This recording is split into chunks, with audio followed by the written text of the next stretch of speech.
Chapter 3. The Poisonous Belladonna.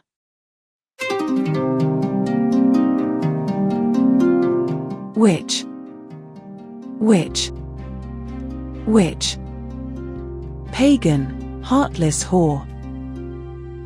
The Countess was a true heathen down to the specks of her bones. The people of the palace hated her. Everyone may not have said an upfront word to her, but their eyes were keenly on her every move.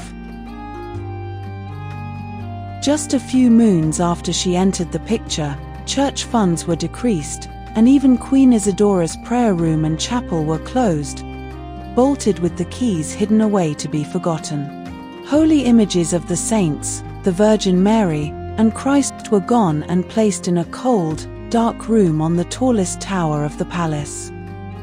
Little Maria Blanca was sad, for she told her two nursemaids, Olga and Winifred, "How can I pray when my saints and my heavenly family's portrait are no longer here?"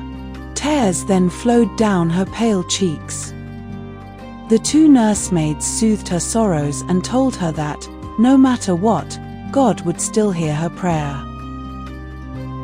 Sadly, a Jezebel the Countess was. Even the Queen's portrait was not spared from being locked away from everyone's sight.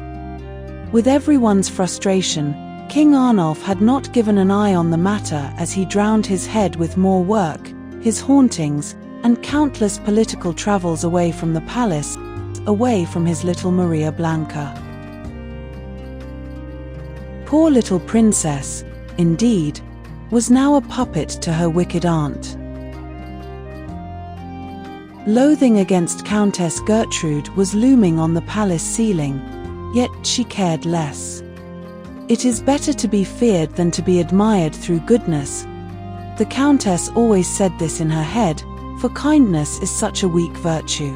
These servants' grapevines are just dust in the wind. These folks are mere lowborn compared to her. She even admitted to herself that she loved those sharp eyes darted on her, those bending heads filled with rage as she passed before them. Countess Gertrude knew, or she thought, it was only a brewing envy that made these less fortunate come to hate her.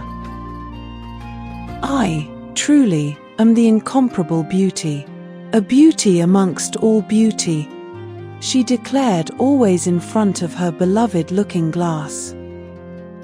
Indeed, the Countess was vain and never liked to be compared or be cast down to the unprettiest of them all. She was truly a beauty, a fine woman in many men's eyes, but she was the ruthlessness of all heartless. However, no matter how high her pride stood and how regal she might feel about herself, rotten rumors still crawled behind her like leeches ready to sip every drop of her blood. They were not very good rumors at all. Heinous to be exact. Those tittle-tattle grew ghastly when one little maid witnessed a sinful act that sparked under the thick darkness.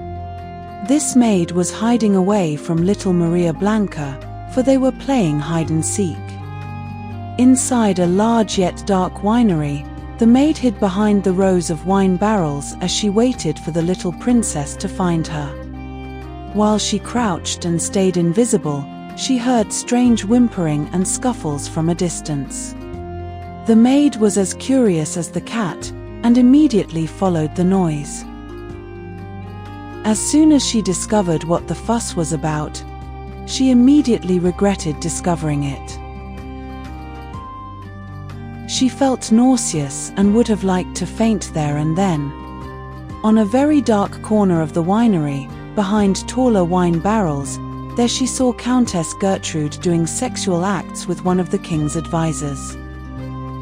Countess Gertrude was drowning in lust, naked from the upper part and thrusting herself on top of the advisor, who was equally blinded by his arousal and desire for her.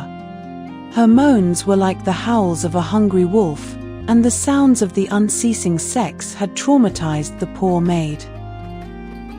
Almost in tears, she quietly moved away, out on her feet, and exited the room. Midway, she saw the innocent, smiling little princess. The frantic maid grabbed her and ran to the farthest part of the palace where little Maria Blanca could never see such a display of lasciviousness. Within the servants' quarters, the maid wept and told everyone. Everyone was flabbergasted by such an act, and few then came with negative sentiments about the countess. Some expressed that they had suspected her of being in many clandestine relations, and the others found it expected of such a character as hers, for they heard the same seduction she did upon the king when one night she entered his study with a sheer and loose nightgown. The king's secretary, unseen behind the tall bookshelves, saw how mindlessly Countess Gertrude took off her clothes and tried to force herself upon the blank-eyed king. But King Arnulf threw her off and rejected her advances as he snarled, "You are nothing compared to Isidora." And that cut the Countess's ego as she bolted out, humiliated.